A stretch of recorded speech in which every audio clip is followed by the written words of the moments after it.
खुश हैं? तो आज फिर से हम बाइबल क्लास के बाइबल क्लास में हम सब इकट्ठे हुए हैं बिब्लिकल बातों को सुनने के लिए।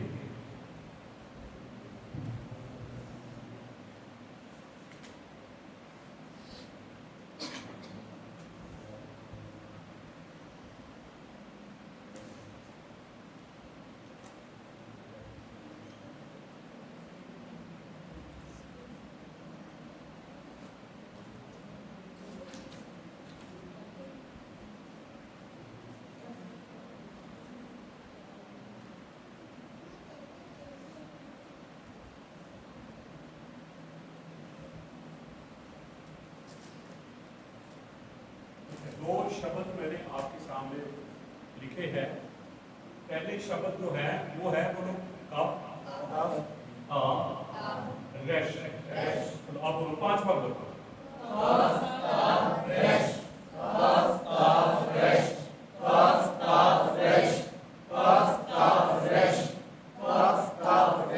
कहते हैं, बोलो कहते हैं, बोलो 5 बार बोलो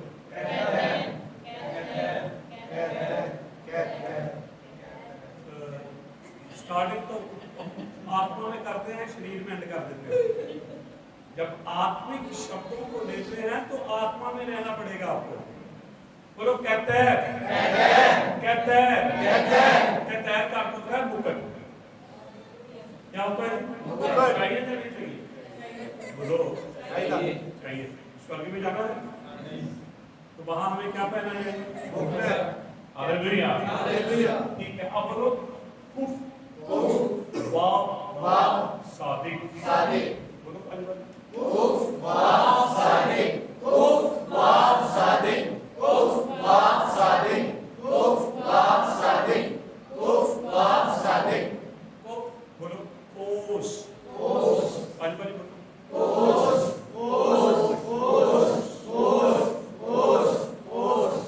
अब दोनों शब्दों को बोलो। कहते हैं कोश, बोलो कहते हैं कोश, कहते हैं कोश, कहते हैं कोश, कहते हैं कोश, कहते हैं कोश।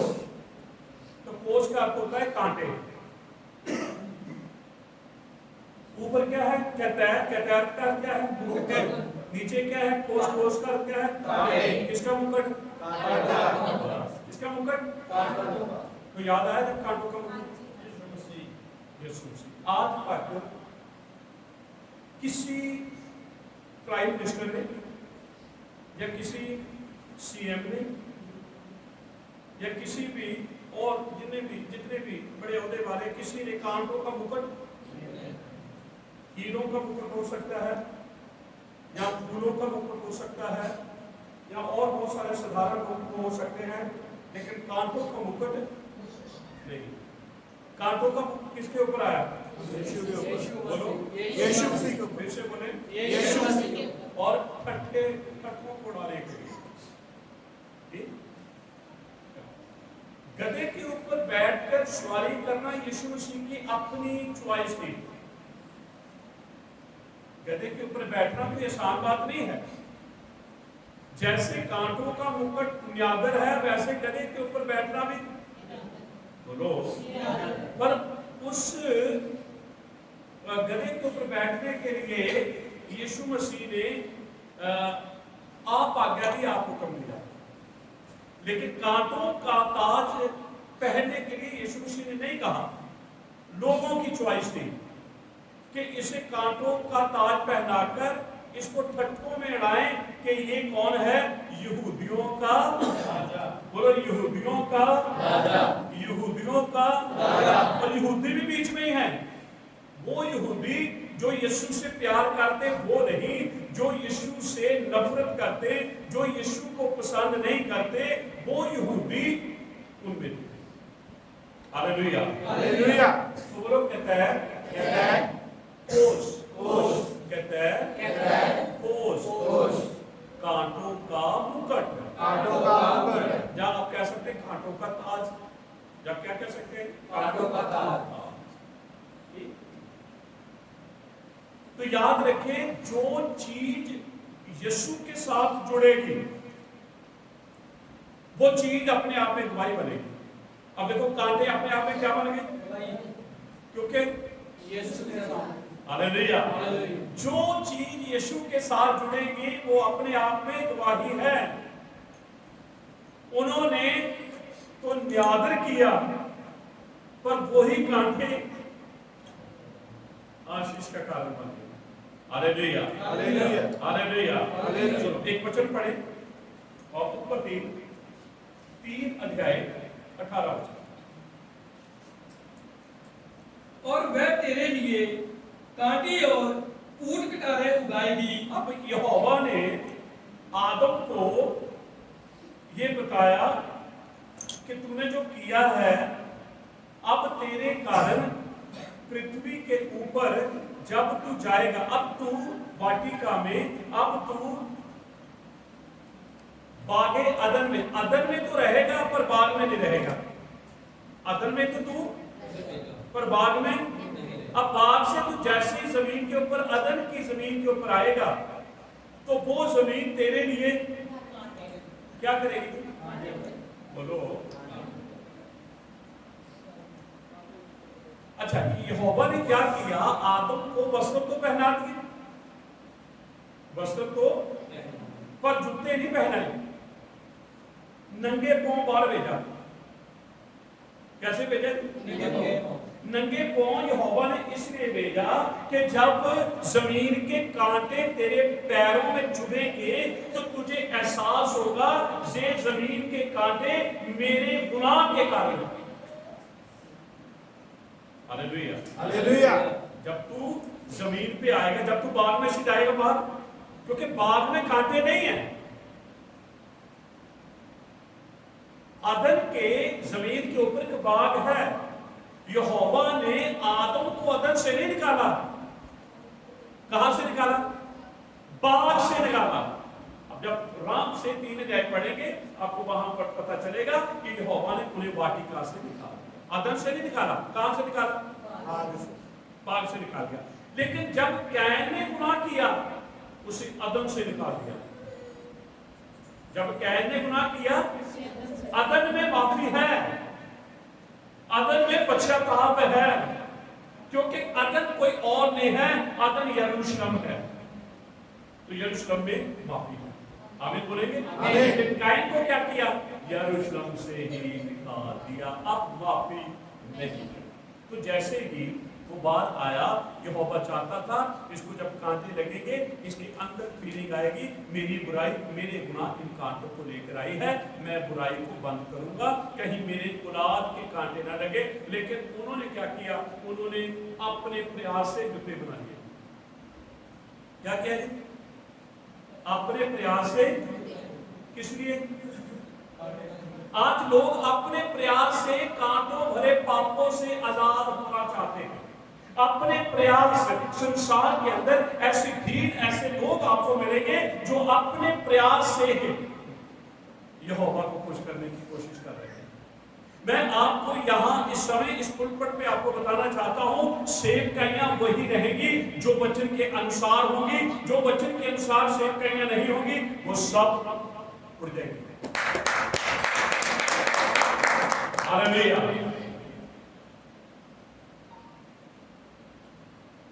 तो 2 बातों के ऊपर ध्यान रखें, मुकुट है और मुकुट के साथ कांटे हैं।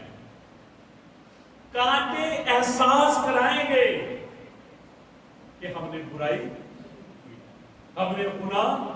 कांटों से बचना है तो हमें यीशु मसीह के पास आना पड़ेगा, जो कहता है शौल के द्वारा कि इन्हें सुसमाचार की जुत्ती पहना।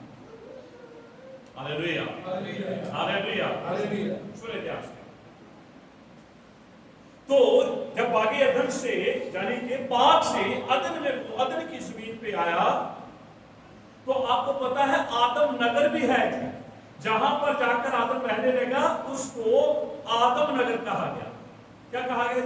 आदम नगर। इसका अर्थ है आदम के। आज भी बहुत सारी सोसाइटियां जो बनती हैं, जो कॉलोनियां बनती हैं, किस नामों से तो होती हैं। तो ये तो पहले से बाइबल से ही ये सारी चीजें चलती हुई आ रही है और हमारे पास पहुंची है। अब हमने 4 बातें सीखनी है। कितनी? एक बाप के साथ 2 बेटे, एक बाप के साथ, तो कितने मिनट हो गए? 8 मिनट समाप्त हो गया। ठीक, चलो पहली बात हम देखेंगे उत्पत्ति की किताब 22 से 13 वचन। तब इब्राहिम ने आंखें उठाई, तब अब्राहम ने आंखें उठाई और क्या देखा कि उसके पीछे एक मेढ़ा अपने सींगों से एक झाड़ी में बंधा हुआ है। ये कब की बात है? जब इसहाक का बलिदान होना है, आइज़िक बलिदान के लिए तैयार है, उसे बेदी के ऊपर बांध दिया गया है, और जैसे ही अब्राहम छुरी उसके गले के ऊपर चलाने लगा है तो आवाज आई है कि अब्राहम रुक, अब मैं जान गया हूं कि तू यहोवा का। जब उसने पीछे मुड़कर देखा तो एक मेढ़ा किसमें फंसा हुआ? ये गाड़ी आम गाड़ी नहीं है, ये कोस से भरी हुई गाड़ी है। कोस का आपको पता है, जब अब्राहम ने उस मेढ़े को बाहर निकाला तो कांटे उसके सींगों में फंस गए, कांटे उसके सींगों। हालेलुया। ये पहली घटना है जब एक मेढ़ा कांटों भरी झाड़ी में फंसा, जब उसे निकाला तो उसके सिर के ऊपर उसी की कुर्बानी हुई, उसी की कुर्बानी। ठीक, जब हम आगे बढ़ते हैं तो यहोवा ने मूसा को कहा एक मेरे लिए पवित्र स्थान बना। क्या करना? चलो पढ़े, जल्दी से पढ़े, लेवियन 25 अध्याय 8 पढ़ो।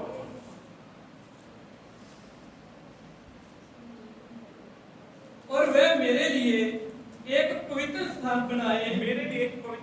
बनाए, कि मैं उनके बीच निवास करूं, मैं उनके बीच में रहूं, जो कुछ मैं तुझे दिखाता हूं, अर्थात निवास स्थान और उसके सब सामान का नमूना, सारे सामान का नमूना उसी के अनुसार तुम लोग उसे बनाना। जो मैं तुझे दिखाऊं उसी के अनुसार बनाना, ना दाएं जाना ना। तो आपको पता है शुरुआत कहां से हुई? वाचा के संदूक से। कहां से थी? फिर से बोले, यहोवा ने कहा जो तू संदूक बनाए उसे किक्कर की लकड़ी का बनाना है। तो किक्कर की लकड़ी किसकी होती है? ये पर ये कांटे ना नजर नहीं आने चाहिए। अंदर भी सोना लगा देना, बाहर भी, तो कांटे क्या हो जाए? बोलो, कांटे क्या हो जाए? कांटों को कितना छुपा के यहोवा ने रखा। हालेलुया। जब कोई देखता था संदूक को उठाए लेकर जा रहा है, क्या नजर आ रहा था? बोलिए, कांटे का हाथ। जब कोई अंदर देखता था, क्या नजर आ रहा था? सोना। अंदर से भी सोने से भर दिया, बोलिए, बाहर से भी और अंदर से भी। बीच में किसको छुपा दिया? कांटों को छुपा। ठीक हो गया, ट्राइन हो गया। अब यहोवा कहता ना इसका एक ढक्कन बनाना। क्या करना? एक ढक्कन प्योर सोने का, एक ढक्कन बनाना। किसका? उसमें लकड़ नहीं होनी चाहिए, उसमें कोई मिलावट नहीं होनी चाहिए, लेकिन उसकी एक लहर बनानी है चारों तरफ, और लहर ऐसी होनी चाहिए कि वो कांटे नजर आए। क्या नजर आए? कोस नजर आए, वो ऐसी पूरी लहर। जब कोई देखता था संदूक को तो वो कम देखते थे, लेकिन जो ऊपर ढक्कन था उसको ज्यादा देखते थे, क्योंकि वो प्योर था ना। उसकी बनावट और उसकी प्योरिटी बिल्कुल उस बॉक्स से अलग नजर आती थी, क्योंकि उसके ऊपर क्रूब भी थे। और यहोवा ने ये कहा, मैं तो इसके अंदर नहीं तुमसे मिलूंगा, मैं इस ढक्कन के ऊपर, मर्सी सीट के ऊपर आकर तुमसे बात करूंगा। आमीन बोलेंगे? हालेलुया। दो हो गए चीजें। पहली चीज कि बेटा कहां फंसा है? अब जो ढक्कन बनाया है ये इसके ऊपर भी कोस बनाने हैं तुमने, ठीक। उसके बाद अब यहोवा कहता है कि तूने मेरे लिए मंदिर बनाना है। क्या बनाना? बड़ी देर हो गई तंबुओं में रहते हुए, अब तुम पक्के घरों में गए हो तो मेरे लिए भी क्या करो? क्या बनाओ? ये जब इसकी छत बनाओ तो क्या बनाना है? वो देखो कांटे तो है, वो देखो कैसी लहर है ऊपर की, है ना, पूरी लहर बनी हुई। सुनिए, अब इसके है ना 3 पार्ट हैं। ये है पहला पार्ट जो बाहर वाला है, ये देखो ये बाहर वाला है, यहां सिर्फ अन्य जाति है और कोई नहीं आएगा। अब उसके बाद ये वाला पार्ट है, ये अंदर वाला पार्ट, इसमें यहूदी लोग आएंगे। लेकिन ये वाला जो पार्ट है ना, इसमें साल में एक बार जाना, यहां पर वाचा का संदूक है। अब इसका जो बनेरा है, बनेरा कहेंगे ना अपनी भाषा में, बनेरा भी क्या करना है? कांटों से बनाना। इसके ढक्कन के ऊपर भी क्या करना है? कांटे। आप ध्यान से सुनना जरा, आपको पता है जब संदूक के ढक्कन के ऊपर कांटों की गिनती गिनी गई तो 70 थे। कितने थे? जब मंदिर के ऊपर का बनेरा बनाया, उसके जब कांटों की गिनती की गई तो 70 थे। कितने थे? 70। ये 70 क्यों? क्योंकि 70 नेशंस है। कितने? क्या नेशन? तो यहोवा कहता है मेरा घर सारी कौमों के लिए, मेरा घर तो में लिखा था है, मेरा घर मेरे बाप का घर सारे लोगों के लिए है। तुमने ऐसे चोर और डाकुओं की छुपने की जगह बना दी। इसलिए तो यहोवा ने कहा वह किसी दूसरी या पापी की मौत से। इसका अर्थ है ये जो बनेरा था, ये बनेरा तो फिर ऊपर ही आएगा ना। जैसे संदूक जो बॉक्स था उसका ढक्कन तो ऊपर ही था, जैसे हैकल का बनेरा था ये भी ऊपर था। ये कपड़े मत्ती 27 है, 28 से पढ़ती है, 27। तब हाकिम के सिपाहियों ने यीशु को किले में से ले जाकर सारी पलटन उसके चौहों ओर इकट्ठी की और उसके कपड़े उतारकर उसे किरमिजी बागा पहनाया और कांटों को मुकुट गूंथकर उसके सिर पर रखा। बस किसका ऊपर थी? बोलो। और आपको पता है यीशु मसीह के सिर के ऊपर जो कांटों का ताज रखा था, उस वो कांटे भी 70 कांटे थे। उन्होंने तो ऐसे ही रखा, उन्होंने तो, लेकिन ये तो प्रोफेसी हो रही थी ना, ये तो भविष्यवाणी हो रही थी पहले से। 70 कांटे थे और यीशु के ऊपर जब भूत का वो ताज सिर के ऊपर कांटों का रखा तो यीशु मसीह दिखा रहा था मैं सारी कौमों की। कांटे किसकी ओर इशारा करते हैं? पाप की ओर। किसकी ओर? कांटे कब आए? जमीन के ऊपर कांटे कब आए? जब आदम ने, कभी तो हमने पढ़ा उत्पत्ति 3:18 हमने क्या पढ़ा कि अब तेरे कारण भूमि क्या उगाएगी? तारे उगाएगी। यहोवा ने उसे एहसास कराने के लिए बागे अदन से बॉडी को तो ढक दिया पर पांव को नहीं ढका, पांव को नंगे रहने दिया कि जब तू जाए तुझे कांटे चुभे तो तुझे एहसास हो ये मेरी गुनाह। हालेलुया। तो कांटे गुनाह और बुराई की ओर दिखाते हैं। जब उन्होंने एक उनको पता नहीं है। और वो कांटे कितने हैं जी? 70। और वो यीशु मसीह के सिर के ऊपर रख दिए और यीशु मसीह ने उन कांटों के ताज को पहनने के लिए इनकार नहीं किया। और यीशु मसीह ने अपना लिया उस ताज को, क्योंकि यीशु मसीह जानता था कि ये पाप और बुराई का प्रतीक है और मैं सारी कौमों के पापों को अपने ऊपर। तभी तो यीशु मसीह को यूहन्ना ने क्या कहा जब यूहन्ना के पास बपतिस्मा लेने के लिए गए? हाँ, तो जब जो पाप का बलिदान होता था, पाप की कुर्बानी होती थी, उस एजाजिल के बकरे के सिर के ऊपर हाथ रखी जाती। इसके ऊपर तो इसका अर्थ है सारे पाप कहां डाल दिए। तो जब यीशु मसीह यूहन्ना के पास बपतिस्मा लेने के लिए गया तो यूहन्ना ने अपने हाथ दोनों उसके सिर के ऊपर रखे और सारे पाप सारी बुराई यीशु मसीह के ऊपर ला दी। Hallelujah, hallelujah.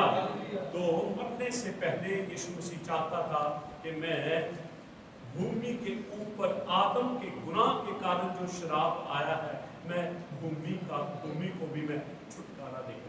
उसने कांटों का ताज पहनने के लिए इनकार नहीं किया, बल्कि उसने हंसते हंसते उस कांटों के ताज को पहन लिया। लेकिन ये तो पहले से भविष्यवाणी हो रही थी। अगर हम कहते हैं कि वो मेंढा कोई और, क्योंकि अब्राहम ने कहा कि यीशु मसीह ने कहा कि तुम कहते हो कि अब्राहम की संतान है, अगर अब्राहम की संतान होते तो अब्राहम तो मेरे दिन देखना चाहता था, उसने देखे भी। तुम अब्राहम की संतान है ही नहीं। अगर तुम अब्राहम की संतान होते तो मैं तुम्हारे सामने हूं, जैसे वो खुश हुआ मुझे देखकर। उसने कब? जब उसने मेंढे को देखा तो यहोवा ने बताया था कि ये मेंढा तो इसहाक और इसहाक के वंशज के लिए बंद किया जा रहा है, लेकिन जो मेरा मेमना आएगा, जो मेरा पुत्र आएगा, वो सारे संसार के पापों के लिए बंद किया जाएगा। आमीन बोलेंगे? आमीन, हालेलुया। अच्छा, अब ध्यान से सुने, लिखा है कहता है, बोलिए फिर से बोले, फिर से बोले। ठीक है, कफ की जो तस्वीर है वो हाथ है। क्या है? हाथ। और ताप की जो है वो, और रैश सिर की, वो सिर जो अपने हाथों को क्रूस के ऊपर फैलाए हुए। मुकुट कोई आम मुकुट नहीं है, ये बड़ा खास मुकुट है। ठीक है, दूसरे नंबर पे हमने कोस देखा। जो कुफ है इसे बोलते हैं पवित्र। क्या बोलते हैं?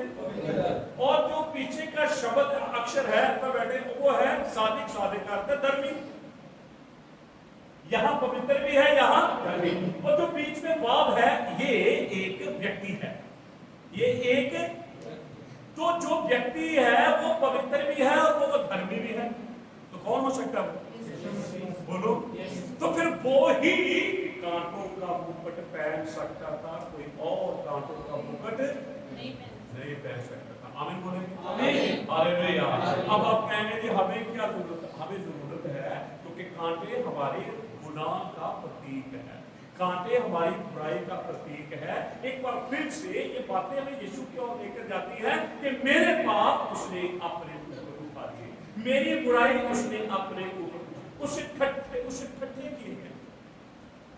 लेकिन वो लोग तो यीशु मसीह को ठट्ठे कर रहे थे, लेकिन उसका कांटों का ताज पहनना मेरे और आपके लिए आशीष का कारण बन रहा है। Hallelujah, hallelujah, hallelujah.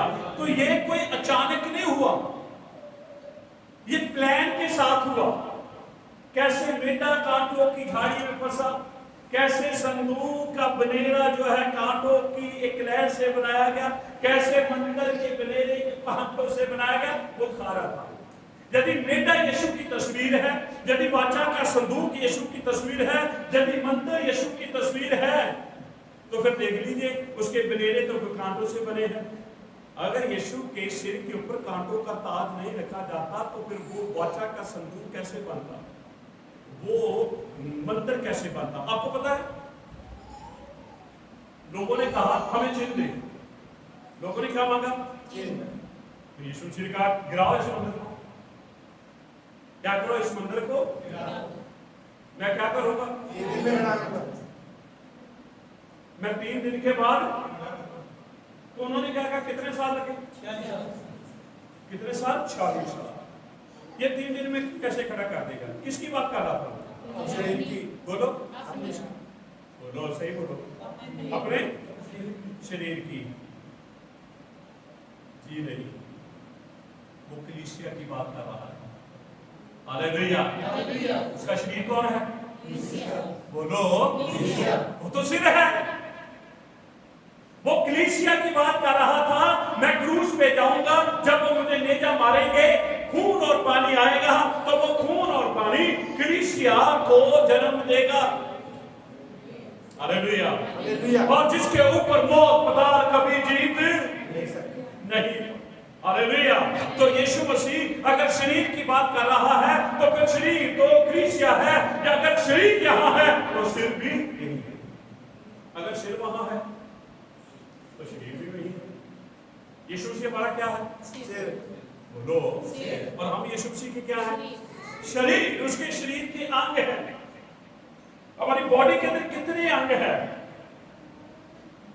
हर अंग शरीर को संभाल के रखता है, और सिर जो है वो डायरेक्शन देता है ना।